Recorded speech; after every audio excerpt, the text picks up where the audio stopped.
Greetings, people of cyberspace. Meat space possibly too. Welcome to this long-awaited follow-up to the Wellington Harbour curvature test. I'd planned to test the curvature between Wellington's west coast and Kapiti Island, but I found out that to do it properly I'd have to get up really early to get the right light. After weeks of trying to work up the gumption for an early start, something occurred to me. I remembered a local legend I'd heard a while back but dismissed as nonsense. Rumour has it that on a clear day, with everything in the sky just right, you can see all the way to the South Island, and that's much further and much bigger than wee Kapiti Island. So I decided to take a drive around the Wellington coast with my camera and a couple of lenses to test this legend out. I'm going to show each place I drive to in Google Earth and take a few photos so you know it all checks out. So here we are zooming into Owhiro Bay. First stop is that's the closest point in Wellington to the South Island that can be accessed with a regular vehicle. And those mountains, I think, are the South Island. Let's see if we can see them through the camera. Yeah, that looks to be a mountain over there.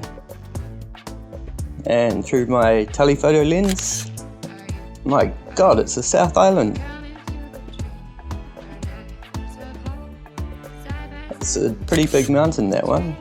I wonder how far away it is. We'll check that out later.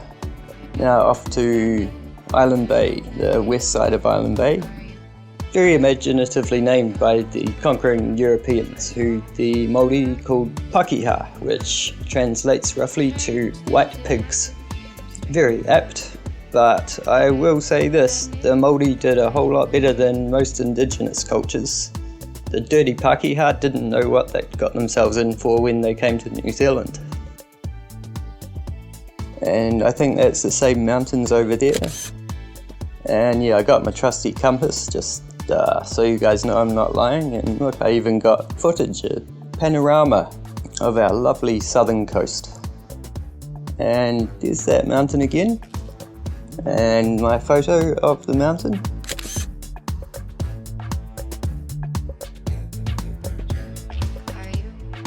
And off we go to the east side of Island Bay.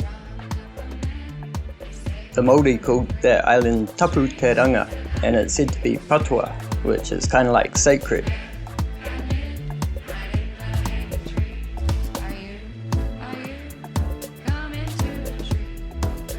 Okay, that looks to be those same mountains again, and it's my picture of them. A scenic spot, Island Bay, and it's the ferry going to the South Island. Okay, now across the harbour to Days Bay. Just crossing over Soms Island here, our local leper colony. Every good city's got one. It's got to contain those lepers. Here we are, the Days Bay Wharf. And yep, that looks to be the same mountains behind the peninsula there. And this was completely on purpose, left the camera on just so you guys know that I am actually at the jetty. Completely on purpose. And my trusty compass pointing to that same mountain by the look of it.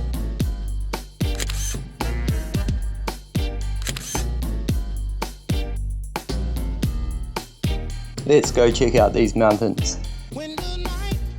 Okay, zooming out and over the South Island. They're a bit further away than I thought. Yeah, that's quite a distance. That's 93 and 81 miles. I had no idea they were that far. Okay, I found this on the web. It's to help measure curvature, and it takes into account the height above sea level that you're measuring from. As you can see, the 12 feet, that corresponds to the height on the jetty that I took these photos.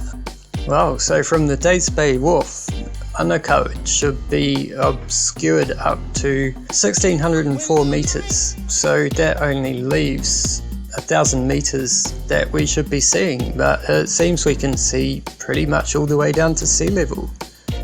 That's a whole mile which should be obscured by the horizon. I don't think we're seeing that. Let's go back to those first shots we took at Orfido Bay, because one of those has got a perfect profile, missing the mountain to the right a little bit, but we should be able to figure out what's what. Check this out. I'll end the video with this. Make up your own mind.